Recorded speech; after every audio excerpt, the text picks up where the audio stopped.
Killer Queen, the stand of Yoshikage Kira, and honestly one of my favorite stands in the Jojo series. It's silent, deadly, and a dangerous stand to go up against if you really have no information on it. The way it is able to have such a simple ability of blowing things up and turning into something much more entertaining by how Kira uses it and how Bites the Dust gets involved as well, making it a really good stand. For today's video, I'll be looking into everything about Killer Queen, as I really just enjoy doing these types of videos and just talking about my favorite things in JoJo's. I'll probably do more of these kinds of videos on other individual stands so I can explain mostly every aspect of them so you can understand them much better and more nicely. But before I get straight into this video, subscribe if you're new, as I'm trying to grow this channel to higher levels, and like the video to show some support as well. Also press the bell if you want to get any notifications on every video I upload. So now let's get into the terror of Killer Queen.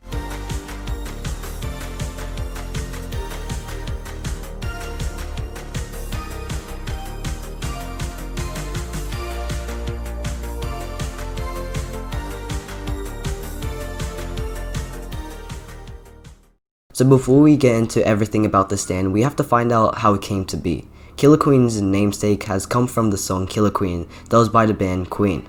The song was also recorded for their third album Sheer Heart Attack in 1974, which is also a stand ability for Killer Queen and JoJo.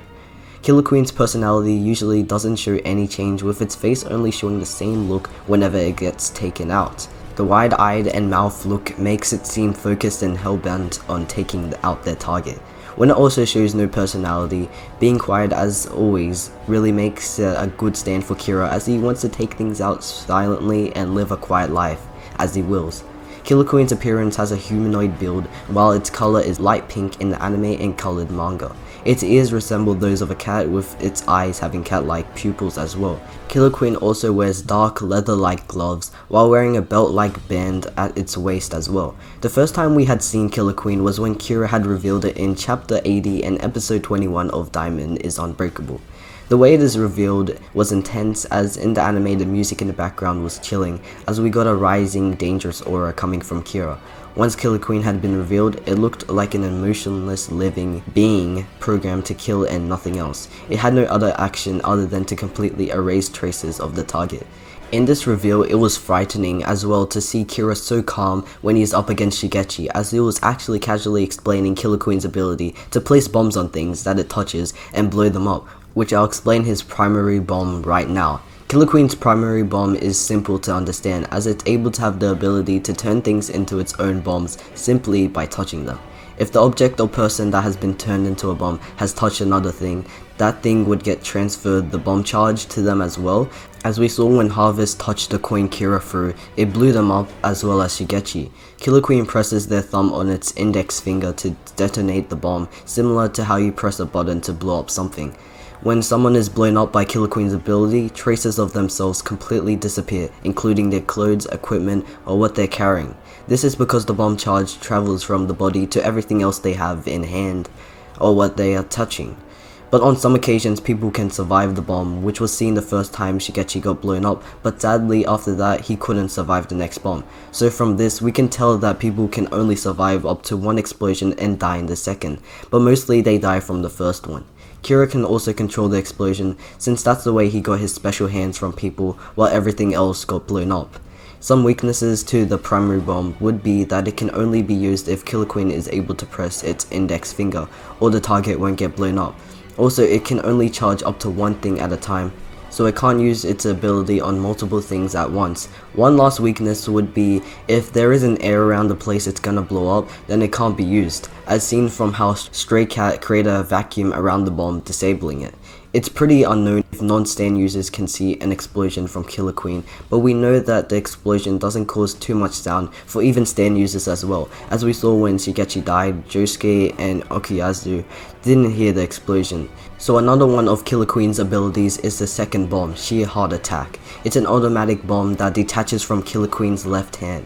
If there are any weird abilities that get pounded onto Sheer Heart Attack, then it will reflect off of Kira's left hand, similar to the way if a stand gets hurt, it will go onto the user. It has infinite range, so Kira can just attack his enemies while he's just doing other things quietly. Sheer Heart Attack is attracted to the warm temperature of an object or human, and when it gets to their target, it let out an explosion with the blast size being equivalent with how much the heat the target gives off. Sheer Heart Attack's body is also indestructible, being able to withstand blows from Star Platinum and Crazy Diamond, so it's pretty hard to beat if you clearly don't have that much information on it. But it can be affected by non-damaging stand abilities, like we saw when Echo's Act 3 used the ability of increasing the weight of an object to stop Sheer Heart Attack from moving. Some weaknesses of Sheer Heart Attack would be that since it's an automatic stand, sometimes it would be difficult to eliminate the exact target Kira is going for, as it's attracted to all heat and not just the targets.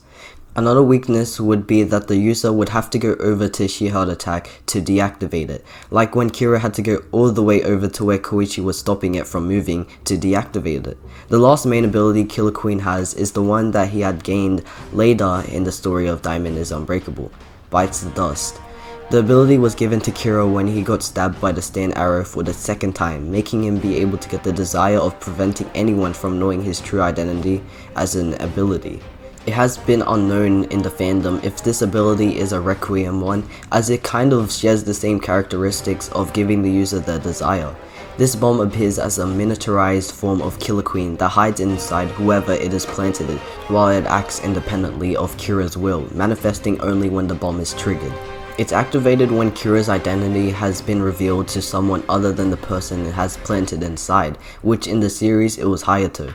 Bites the Dust can also detonate multiple people at the same time as well. After killing someone with its power, Bites the Dust creates a temporal loop, rewinding time 1 hour before the kill. Because Bites the Dust is completely independent and automatic, Kira is not aware of who is killed by it, while he also isn't aware of whether a time loop has been taken place. The only person who remembers the actions taken before the time loop is the person who has Bites the Dust planted inside of them. Also, any person killed by Bites the Dust in the previous time loop is destined to explode at the exact same time that they were previously killed, even if they did not reactivate Bites the Dust in the current timeline.